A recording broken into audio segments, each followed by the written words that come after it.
Matthieu Ricard, Happiness, A Guide to Developing Life's Most Important Skill.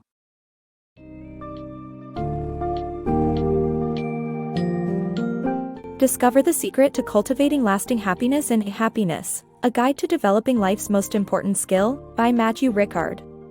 The book highlights the differences between the Western and Buddhist ideas of happiness and teaches us that true happiness comes from having a healthy state of mind and being at peace in the present. The summary also discusses how external factors such as wealth and social status account for only a small percentage of our happiness, leaving 75% of it dependent on our internal interpretations. Learn about how the pursuit of pleasure, the role of ego, and controlling our own emotions are vital steps in achieving a state of profound, long-lasting well-being.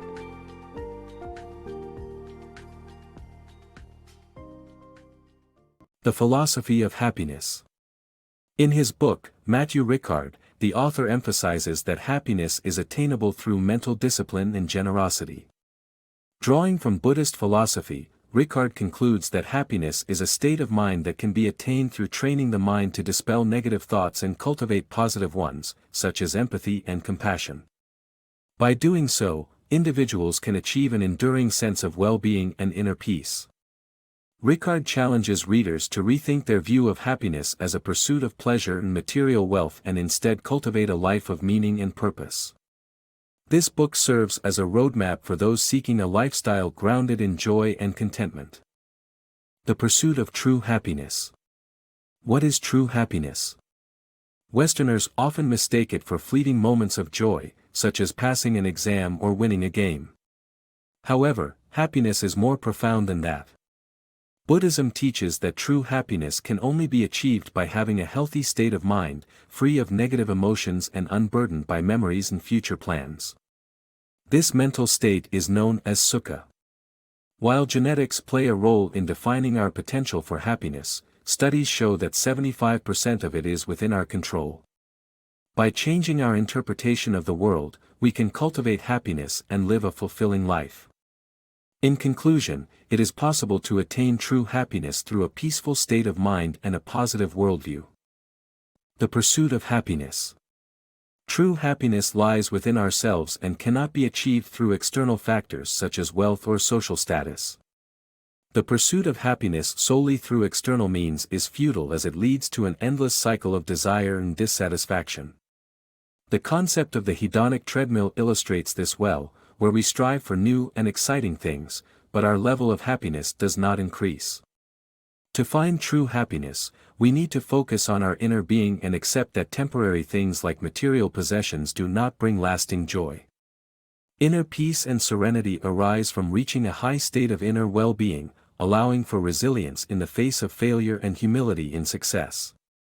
Ultimately, cultivating an interior life is key to unlocking true happiness, regardless of external circumstances.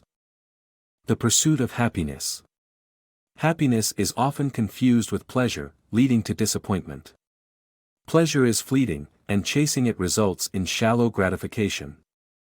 Wealth, fame, and other external pleasures offer short-term satisfaction, but they don't foster long-lasting happiness. The study shows that even winning the lottery brings only temporary happiness. To achieve genuine happiness, you need to look inward and understand what encourages it. Focusing on external stimulation and distractions like drugs and alcohol only pull us away from ourselves and the world, leading to depression rates in Western countries. Understanding true happiness means finding meaningful connections with ourselves and the world around us. The elusive concept of happiness. In developed countries, most people think happiness is temporary and rely on short-term fixes like relationships or money. This leads to a vulnerable state of suffering called dukkha that can cause a feeling of a meaningless life. Buddhism offers a solution by teaching that suffering is unavoidable, but pain comes from unnecessary worrying.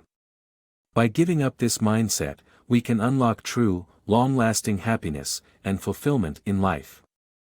The pitfalls of the ego. Buddhism teaches that the ego causes conflict and suffering by creating an imagined identity that leads to assigning arbitrary qualities to people and things. This summary explains that Buddhism distinguishes between two I-s. Do you ever feel like everyone around you is self-absorbed? According to Buddhism, this egotism is a source of misery. The ego can cause problems and conflict with personal identity, so Buddhism distinguishes between two I-s, the instinctive I we use when we say, "I'm hungry," and the imagined I that doesn't actually exist. Imagine acting tough or proud around your colleagues or friends, but this is just an imagined identity created to be perceived in a certain way.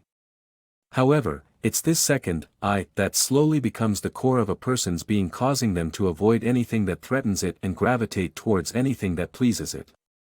This tendency can cause minor jokes made at your expense to feel like a major attack on your character because it's a blow to your ego and represents a threat to your identity when it really shouldn't be. Our egos also arbitrarily assign qualities to the people and things around us.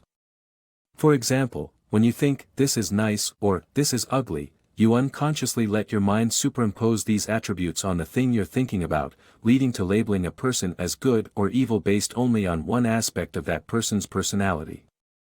Furthermore, egos can be stubborn, making it hard to think of things in any other way once you've assigned a label to it. The trouble with the ego arises when the gap between the real world and the ego's conceptions widen, leading to shattered self-confidence and leaving you with only frustration and suffering. Buddhism teaches us to be aware of the pitfalls of the ego and to strive towards becoming more grounded in reality. Detaching from ego for inner freedom. The pursuit of identity and status is linked to unhappiness, and the ego can be a fragile foundation for one's self-worth. Buddhist teachings emphasize egolessness as the key to attaining true inner peace and confidence. Detaching from the ego frees us from the need for validation, leading to profound happiness. Humility goes hand in hand with egolessness and allows for inner freedom. Acknowledge your limits, and you won't need validation from others. Heroes like Gandhi and the Dalai Lama have shown that egoless individuals focus on helping others, which is a source of pure joy.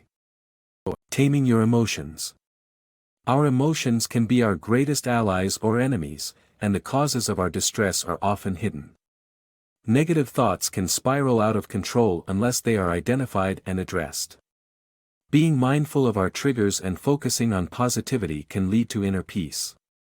Our emotions have the power to either support or sabotage our well-being. Although we often believe that life's challenges are the source of our pain, the truth is that negative thoughts and emotions can easily spiral out of control. During difficult times, it's not uncommon to feel like everything is against us. However, our thoughts and emotions can easily become our worst enemies when we let them control us. Identifying our triggers and being mindful of our negative thought patterns is crucial in overcoming them. Dwelling on negative thoughts can cause them to fester and grow, becoming a toxic source of suffering. Taming our emotions involves redirecting our focus towards positivity and consciously choosing our reactions. Overcoming our triggers is an important part of our journey towards inner peace. Reacting with anger or negativity only perpetuates our distress and takes a toll on our relationships. By focusing on the positive and keeping our emotions in check, we can turn them into powerful allies in our pursuit of happiness. Mastering emotions. In mastering our emotions, Buddhism teaches us that opposite emotions cannot exist simultaneously. Thus, we can gradually eliminate negative emotions by embracing altruistic love and kindness. Positive thoughts serve as an antidote to negativity. Suppressing negative emotions only leads to their eventual resurfacing and perpetuates unhappiness. Acknowledging their existence allows us to overcome and deconstruct them at their roots. Through inward reflection, we realize that negative emotions are temporary states of suffering that we react to, but need not control us. We understand that they do not have any real substance and can detach from them, preventing us from succumbing to momentary fits of rage. Ultimately, mastering our emotions involves deep thinking and mindfulness, allowing negative emotions and memories to dissipate and be absorbed back into our consciousness like waves returning to the sea.